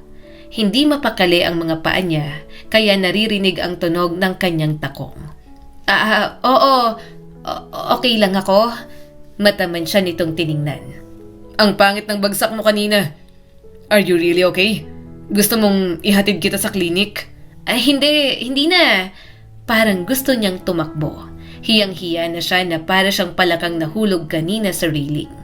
Pakiramdam niya, natupad na ang kanyang pangarap noon na bumukaka sa harap nito sa ibang paraan nga lang. Nagkatinginan pa sila. Hindi nila alam ni Jenny kung ano ang gagawin. Mamaya pa ang klase nila. Bahagya itong tumango. By the way, good morning. Hindi ko inaasahan na makikita kita rito. Hindi ko alam na dito ka pala nag-aaral. Good morning din po, Mr. Valerio. Sagot niya rito. Oo, dito ako nag-aaral. Napakurap si Alexander. Huwag mo akong tawaging ganyan, please. Alexander is fine. Kakaiba kapag ganyan mo ako tinatawag. Gayong lumaki tayong magkakilala. Nagkibit balikat si Magnolia. Naguguluhan siya. Parang noong isang araw lang, hindi siya maalala. Pagkatapos ngayon, big deal na sa binata ang pagtawag niya rito sa mas formal na paraan. Ganun po ba? Peki siyang tumawa. Kasi po, nung huli tayong nagkita, parang hindi niyo ako kilala. Kaya nag-adjust lang po ako sa level ng relationship natin para hindi ako magmukhang assuming. Nagkatinginan sila ni Jenny ng kurutin nito. Parang gustong takpan ng bibig niya. Oo na, si Magnolia na ang bitter. Ayaw niya na rin na mabait ito sa kanya. So, dito ka nag-aaral? Tanong ulit ni Alexander. Pinili niyang maging sarcastic. Hindi po. Naglalakad lang po ako dito araw-araw para ma-appreciate ang architecture ng building. Malamang, dito ako nag-aaral. Halata naman siguro sa uniform ko. Napatawa ng mahina si Jenny. Alam kasi nitong pantasya niya ang binata. Pero yon at nagsusungit siya. Tama lang naman na gawin niya yon. Hindi pwedeng nahuhumaling na lang siya habang buhay sa isang lalaking hindi naman siya gusto. Napakamot si Alexander sa ulo. Parang saglit na napahiya. Anong course mo? BSHM po, sagot ni Magnolia. Bachelor of Science in Hospitality Management, yung kursong nagtuturo kung paano ngumiti sa mga mayayamang guests kahit gusto mo na silang sabuyan ng mainit na sabaw. Umawang ang bibig ni Alexander at mataman siyang tiningnan. Galit ka ba? Tumawa siya ng malakas pero sobrang ikli. Bakit naman po ako magagalit? Normal ko lang po itong ugali. Hindi pa rin mawala ang titig sa kanya ni Alexander. Well, interesting. Malaking tulong talaga ang course mo. Magtatayo ako ng hotel malapit dito. Siguradong mangangailangan kami ng staff. I can help you. Nagkatinginan sila ni Jenny. Bitter siya pero hindi niya yon tatanggihan. Gayunpaman, naiinis pa rin talaga si Magnolia. Hindi pwedeng nahuhulog siya sa kabaitan nito. Baka maiyak na naman siya. Hindi pwedeng ma-broken heart lalo na't walang magpapaletsyon para sa kanya. Salamat po. Tumingin si Magnolia sa building. Sige, alis na kami. May klase pa po kasi kami. Marahang tumango ang binata. Kung kailangan mo ng tulong sa anumang bagay na may kaugnayan sa school o sa trabaho, pwede mo akong sabihan. Doon tuluyang nawala ang ngiti ni Magnolia. Ayaw na niyang tumanggap ng kabaitan mula rito. Baka mahulog na naman siya. Baka lumalim na naman ang nararamdaman niya. At sa bandang huli, sa halip na maging masaya, maging miserable pa si Magnolia. Akala ni Magnolia, yun na ang huli. Pero hindi niya napaghandaan ang katotohanan, hindi pa rin tumitigil si Alexander Valerio sa pakikipag-usap sa kanya. Sa totoo lang, kung may ibang lalaki na kinakausap niya ng ganoon ka-sarcastic at ka-attitude, malamang ay umiwas na yun sa kanya na parang nakakita ng aso na may rabies. Pero hindi. Si Alexander parang hindi naaapektuhan. Parang mas lalo pa itong lumalapit. At yon ang mas nakaka-confuse sa isang magandang babae na katulad ni Magnolia. Isang hapon, pauwi na si Magnolia mula sa klase. Pagod na pagod ang utak niya. 3 oras siyang nakinig sa lecture. Jenny! Sabi niya habang naglalakad sila palabas ng building. Kung sakaling hindi ko matapos ang kursong to, hindi ako magugulat. Hanggang ngayon, hindi ko pa rin maintindihan kung bakit kailangan pang 3 klase ng kutsara kung pare-pareho lang naman ang ginagawa nila. Sumusubo ng pagkain. Napatawa si Jenny. Magnolia, yun ang fine dining. Fine dining? Ulit ni Magnolia habang nakataas ang kilay. Sa bahay namin, fine na kung may ulam at dining na kung may mesa. Naglalakad sila sa campus nang biglang may tumawag sa kanyang lalaki. Magnolia! Napahinto siya. Hindi na niya kailangang lumingon para malaman kung sino yon. Nandoon si Alexander. Mukhang kagagaling lang sa construction site na malapit sa school. Nakapolo at may hawak na tablet. Lumapit si Alexander sa kanya. Hi! Nakita kitang naglalakad papunta rito. Naisip kong bumate. Humalukip-kip si Magnolia. Hindi na naman kailangan. Napakamot si Alexander sa ulo. Galit ka talaga. Hindi. Sagot agad ni Magnolia. Ganito lang talagang natural personality ko kapag kulang ako sa tulog. Napatawa ng mahina si Jenny sa gilid. Ang gusto lang naman ni Magnolia, makahalata si Alexander na umiiwas siya. Hindi niya maunawaan kung bakit panay pa ang paglapit nito. So, sabi ni Alexander habang nakatingin sa kanila. Pauwi na ba kayo? Napairap si Magnolia. Lihim naman na natatawa si Jenny. Siguro ay namamangha na kaya niyang magtaray kay Alexander. Napalunok ito at huminga ng malalim. Napansin ko na tuwing nag-uusap tayo, parang naiinis ka sa akin. Sa totoo lang ay sinusubukan kong intindihin kung anong mali ko. Dahil sa pagkakaalala ko, magkaibigan tayo nung mga bata pa tayo. Napairap ulit si Magnolia. Sa wakas, naalala na siya nito. Pero wala na siyang gana kay Alexander. Simula ng gabing yon, naisip niya na masyado siyang hibang para umasa sa isang lalaki. Kung magiging maayos ang kanyang buhay, sariling sikap na lang. Kaya niya namang gawin yon. Kaya niyang magsikap, patunayan sa mga tao sa kanila na kaya niyang maging independent. Friends? Ulit niya habang nakataas ang kilay. Alexander, yung memory mo ay parang wifi dito. Minsan meron, minsan wala. Kaya wag na nating i-discuss yan, baka ma-frustrate lang tayo pareho. Nagulat si Alexander sa sagot niya, pero hindi ito nainis. Mas lalo pa itong napuno ng kuryosidad. Magnolia, bakit mo ako kinakausap ng ganyan? May nagawa ba akong mali? Napahinto si Magnolia. Huminga siya ng malalim. Wala naman itong nagawang mali sa kanya. Kung tutuusin, siya pa nga ang may nagawang mali. Nagpakalat siya sa baryo na ikakasal sila in the future. Nasa kanya na ang kahiyang yon, pero kapag nalaman pa ng binata, parang gusto niya nalang umalis sa baryo nila. Pagkatapos ay tumingin siya ng diretso kay Alexander. Bakit mo ba ako kinakausap? Tanong ni Magnolia. Napakurap si Alexander. Dahil magkaibigan tayo? Napatawa siya. Magkababata lang naman tayo. Hindi naman tayo friends. Huwag mo na akong sundan o kausapin. Baka magalit ang girlfriend mo kapag nakita niyang palagi kang may kausap na babae. Napakunot ang noo ni Alexander. Girlfriend? Oo, si Clara. Napangiti ng bahagya si Alexander. Hindi ko siya girlfriend. Napahinto si Magnolia. Bahagya siyang nawindang. Iniisip na agad na kung walang girlfriend ang binata, baka may pag-asa pa siya. Pero inalis niya agad yon sa kanyang isipan. Kapatid siya ng kasosyo ko sa negosyo. Sagot ni Alexander. Tumutulong siya sa ilang mga project dito. Nanahimik si Magnolia sandali. Paulit-ulit niyang pinapaalalahanan ang kanyang sarili na huwag bibigay. Okay, good for you. Napangiti si Alexander ng kaunti. Ibang-iba ka talaga sa pagkakaalala ko sa iyo dati. Napairap si Magnolia. Hindi nga siya naaalala sa unang tagpo nilang dalawa. Hindi niya alam kung binobola ba siya nito o niloloko lang ng binata. Talaga?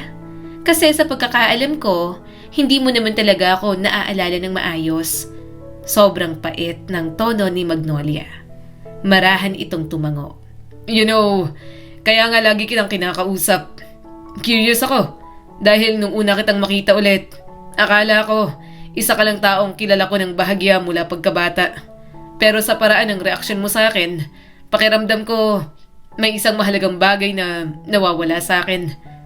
Umawang ang bibig ni Magnolia. Nararamdaman niya ang kurot ni Jenny sa likod niya. Mukhang kinikilig ito sa sinabi ni Alexander. At lumaki kang mas maganda pa. Nakangiting sabi ng binata. Bahagya siyang napaatras. Hindi niya tatanggapin yon. Buo na ang kanyang desisyon na mag-move on. Hindi siya aasa sa lalaki. Ayaw niya na. Magsisikap siya para sa sarili, para may maisampal siya sa mga chismosa sa kanila. At mapatunayan sa mama niya na hindi niya kailangan si Pablo para maging successful. Simula ng araw na yon, nagpapakita na ng interes sa kanya si Alexander. Hindi naman siya mangmang o manhid. Ramdam niya yon. At alam niyang sa pagkakataong yon, hindi na siya assuming. Jenny, sabi ni Magnolia isang hapon habang naglalakad sila palabas ng campus. Hindi ko alam kung sinusundan ba ako ng lalaking yon o nagkataon lang na pareho kaming may schedule. Napailing si Jenny habang nakatingin sa likod nila. Magnolia, sa totoo lang, parang hindi lang coincidence. Kung titingnan mo sa likod natin, mukhang may paparating na sayo. Hindi na lumingon si Magnolia. Gusto niya nang makalimot. Bakit siya lilingon? Magnolia! Tawag ni Alexander sa kanya. Napapikit siya sandali pagkatapos ay bumuntong hininga. Lumingon siya rito. Ano na naman ba? Napalunok si Alexander.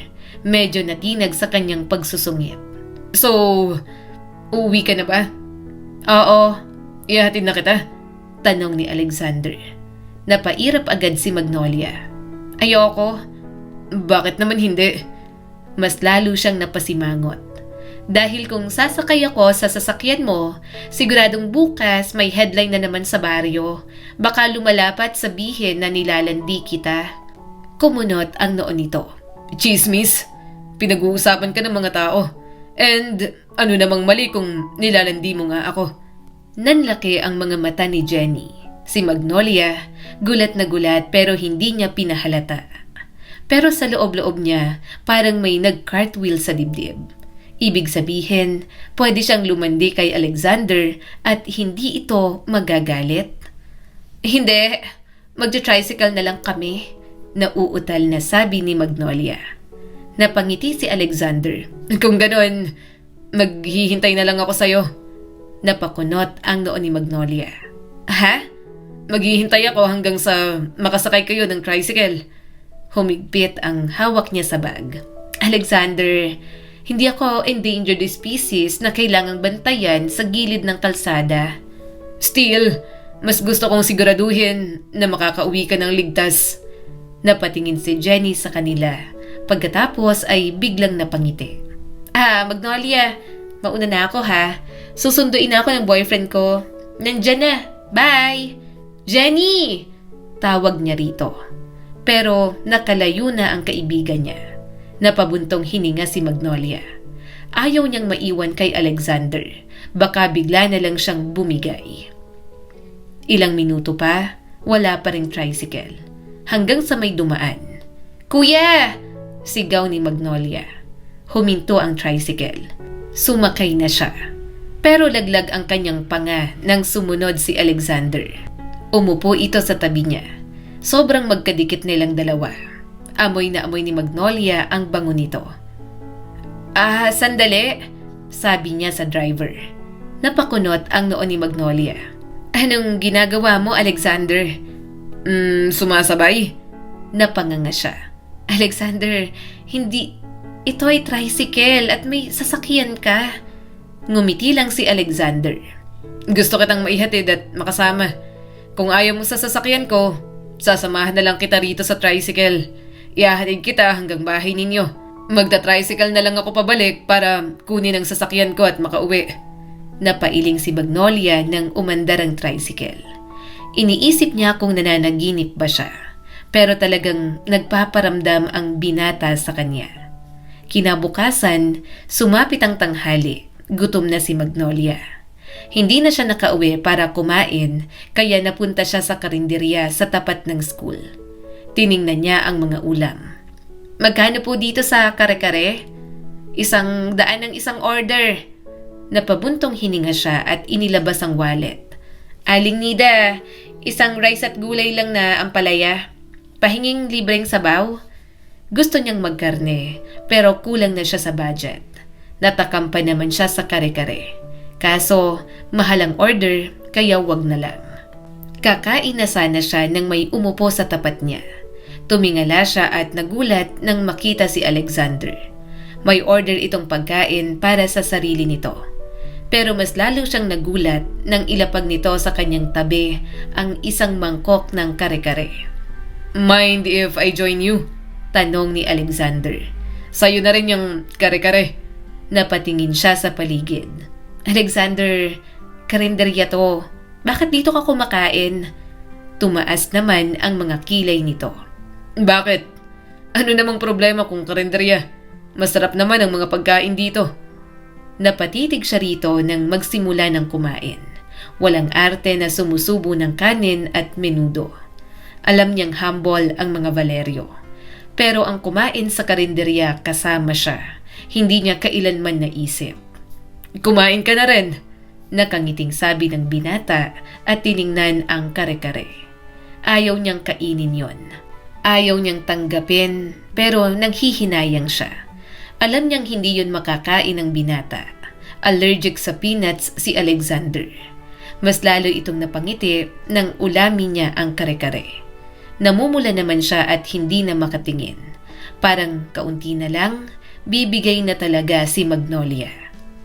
Ay, Alexander! Malakas na sabi ng isang ginang. Hindi na kailangang lumingon ni Magnolia. Kilalang kilala niya ang boses na yon.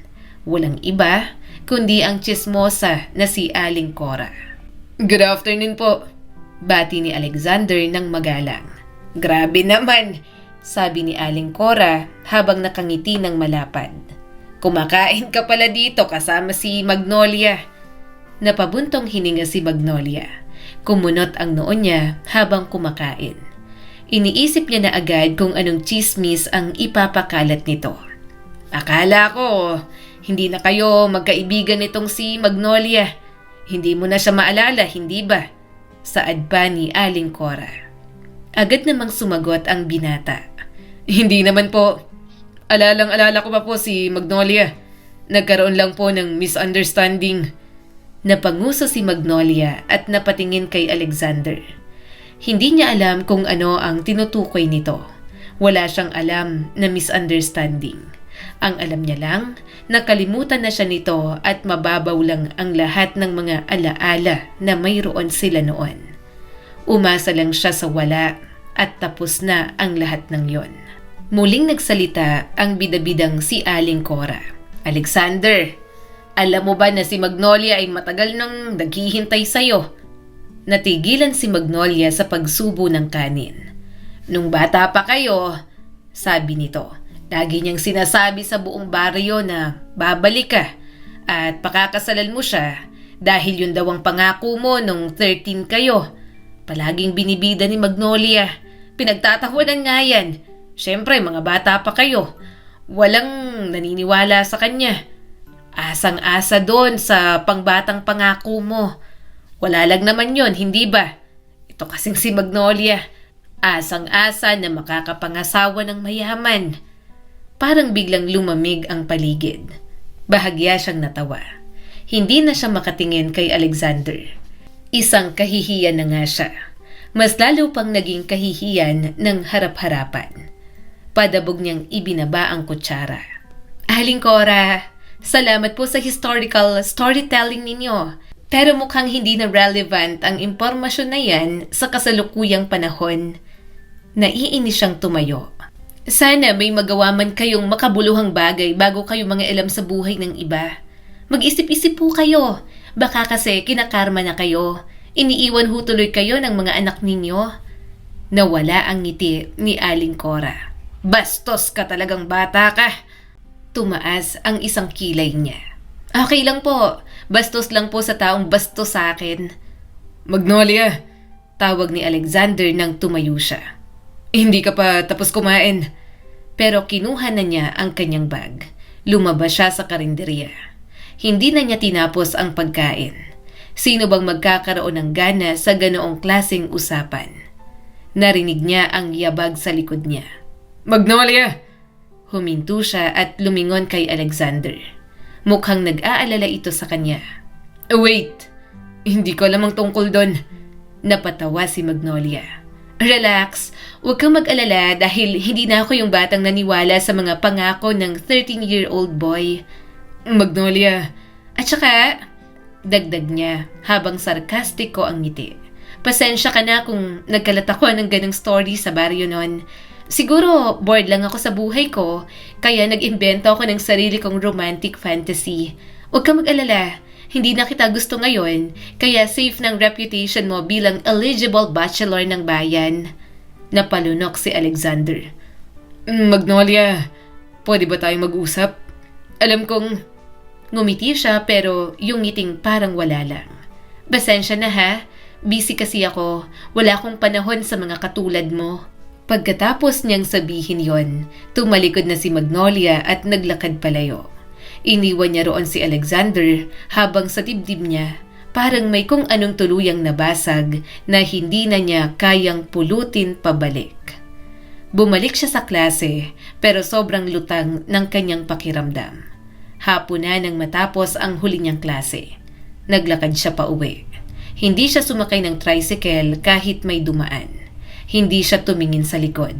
Kaya namang lakarin at hindi niya pinansin ang malamig na hangin na nagsisimula ng magdala ng ulan. Pagdating niya sa bahay ay madilim na ang paligid. Pero bago pa siya makapasok, may narinig siyang sasakyan na huminto sa labas ng gate. Napakunot ang noo niya. Anong ginagawa niya rito? Lumabas siya ng gate sandali at doon niya nakita ang kotse ni Alexander. Napapikit si Magnolia. Ano na naman bang gusto ng lalaking to? Bumukas ang pinto ng kotse. Lumabas si Alexander. Medyo nababasa na ang buhok dahil nagsisimula ng bumuhos ang ulan. Magnolia, pwede ba tayong mag-usap? Tanong nito sa kanya. Napailing siya kaagad. Hindi. Wala naman tayong pag-uusapan. Umuwi ka na sa inyo. Please, Sabi ni Alexander habang seryoso ang boses. just 5 minutes. Napatingin siya sa langit. Umuulan na at pareho na silang nababasa. Alexander, umuwi ka na nga. Umuulan na oh. Lumakas ang ulan, pumasok na siya sa gate. Pero hindi umalis ang lalaki. Nakatayo lang ito sa labas at basang-basa na. Pareho na silang basang-basa. Magnolia, kailangan nating mag-usap. Tawag ni Alexander mula sa labas ng gate. Napabuntong hininga siya habang naglalakad papunta sa bahay. Nakita niyang nakadungaw ang kanyang ina. Nilapag niya ang bag, kumuha ng payong at lumabas siya ulit. At sa gitna ng ulan, huminto siya sa harap nito. Umalis ka na. Basang-basa ka na oh. Sumakay ka na sa sasakyan mo. Namungay ang mga mata nito. I'm sorry. Napairap si Magnolia. Alin doon? Yung hindi mo ako nakilala? Yung hinayaan mong mapahiya ako sa baryo? Napalunok ang binata. Pasensya na sa pagpapanggap na hindi kita kilala. Napahinto siya. Ano? Alam ko, hindi kita makakalimutan. Sabi ni Alexander habang seryoso ang mukha. Naalala kita nung sandaling nakita kita ulit. Naalala kita habang nasa Maynila ako, habang nasa Spain. Hindi ka kailanman nawala sa alaala ko. Parang may sumabog sa utak ni Magnolia. Agad siyang umatras. Sobra siyang napahiya dahil sa ginawa nito. Tapos biglang sasabihin nito na naaalala pala siya. Ano? Ulit niya at mas malakas na. Alexander, huwag kang magbibiro sa akin ng ganitong level dahil baka masampal kita ng hindi sinasadya. I'm sorry. Masama niya itong tiningnan. So, ibig mong sabihin, alam mong ako si Magnolia? Yung batang pinangakuan mong pakakasalan mo pero nagkunwari kang hindi mo ako kilala? Hindi agad sumagot si Alexander. Nagalit kasi ako. Bago ako bumalik dito, may mga narinig ako tungkol sa'yo. Napakunot ang noo ni Magnolia. Ano? Galing sa mga pinsan ko. Sabi nila, marami ka raw boyfriend. Napatawa siya ng mapait.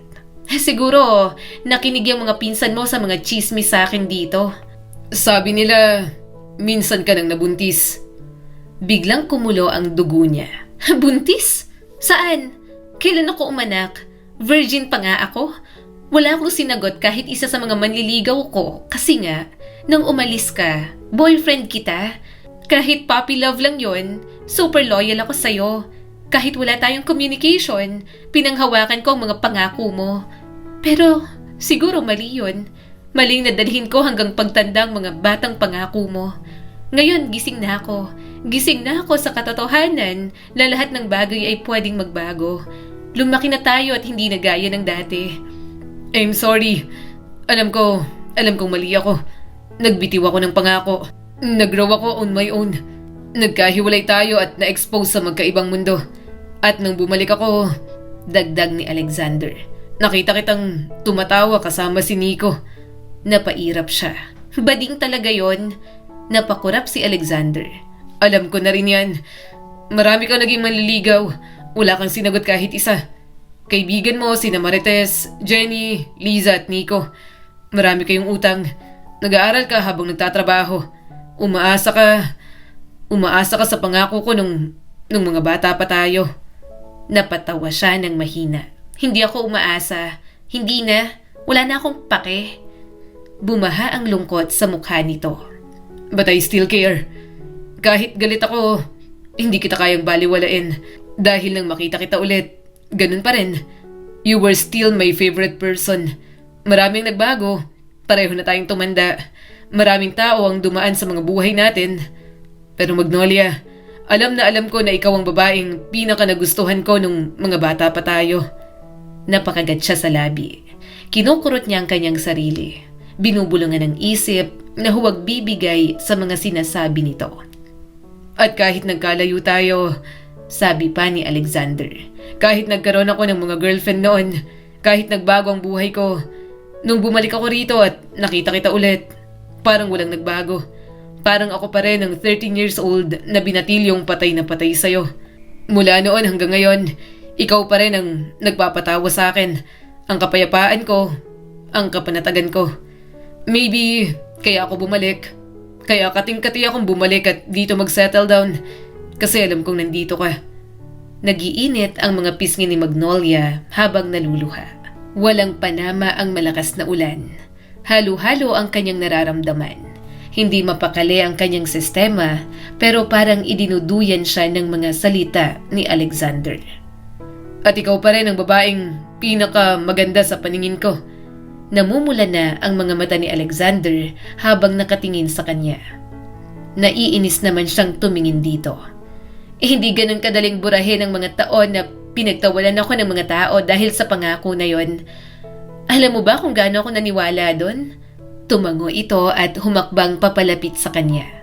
Buong puso, sabi niya habang nanginginig ang boses.